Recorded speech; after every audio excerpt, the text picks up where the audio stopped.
I am lying in my bed.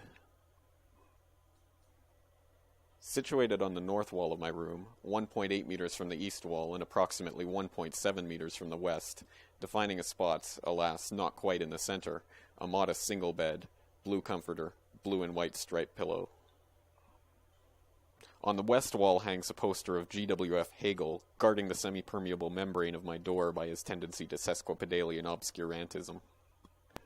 Forced into the southwest corner of my room, propped up on a set of dresser drawers whose contents escape my memory, sits my television, the ideological center of my room.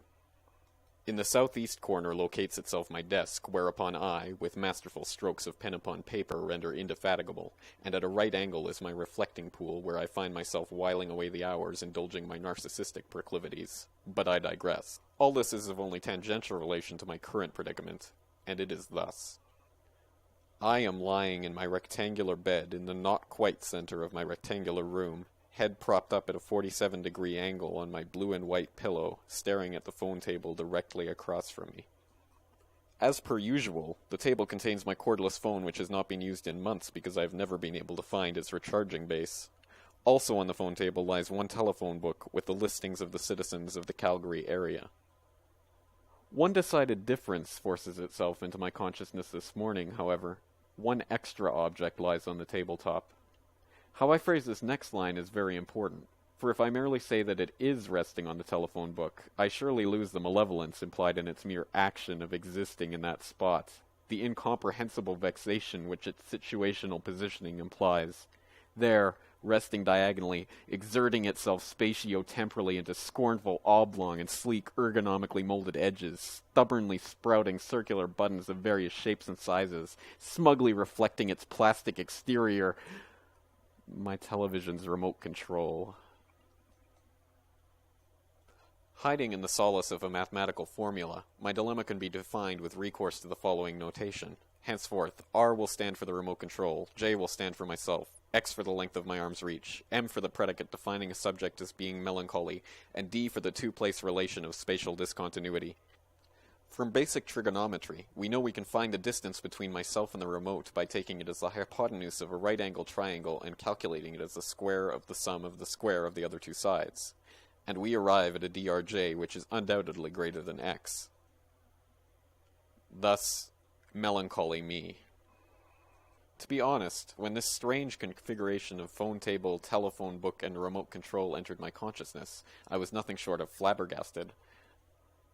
The last clear memory I have of the remote control comes from last night, as I lay roughly in the self-same position in my bed, the remote cradled in the crook of my hand, surfing through the morass of televised infomercials, abdominizers, diet pills, corny 80s reruns, and 1-900 numbers, until I fell asleep, the remote still in my hand.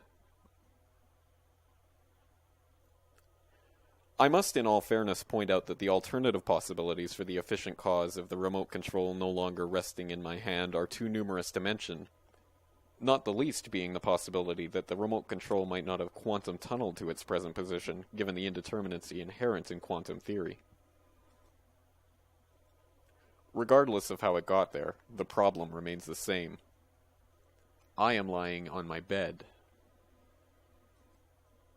The remote control is lying on my phone table. I cannot watch the TV without my remote control. What can I do? Possibly telepathy, altering my brain waves to harmonize with the wavelengths of matter itself.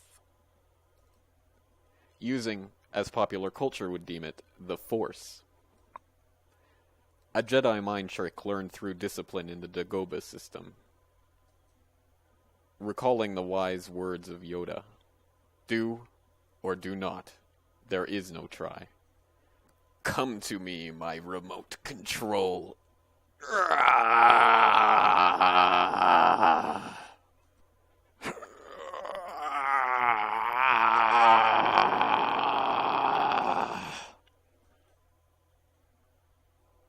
Or, I could hope for a burglar, thief, devious, crafty, conniving, calculating criminal to break in, and I could ask him, in a polite, non-threatening, gentle manner, to get my remote for me, appealing to his sense of decency and dignity, his sense of humanity, the higher good, The grand ideals of fellow helping fellow, brother helping brother.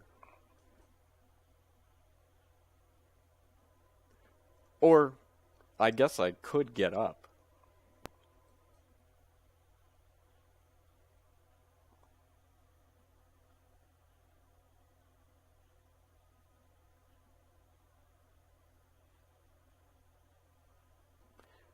But if I'm going to get up, why bother with the TV? I could be productive, returning and recycling empty glass, aluminum, plastic drinking receptacles, and exchanging said goods for currency, with which I could purchase a sandwich from the local 7-Eleven and donate the meal to someone less fortunate than I. I could change the world! World peace! World peace! World peace! Or, better and more creative yet, I could write a short story based on this situation.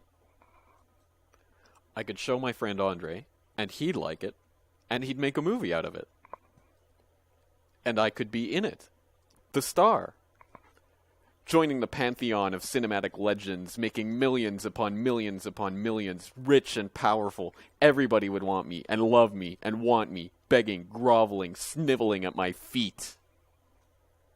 Or I could forget about the fame and fortune. Changing the world. Helping the homeless. I could even forget about the TV. And my remote control. I mean, really, with a little imagination, there are plenty of other things to do by oneself in a warm bed on a cold Saturday morning.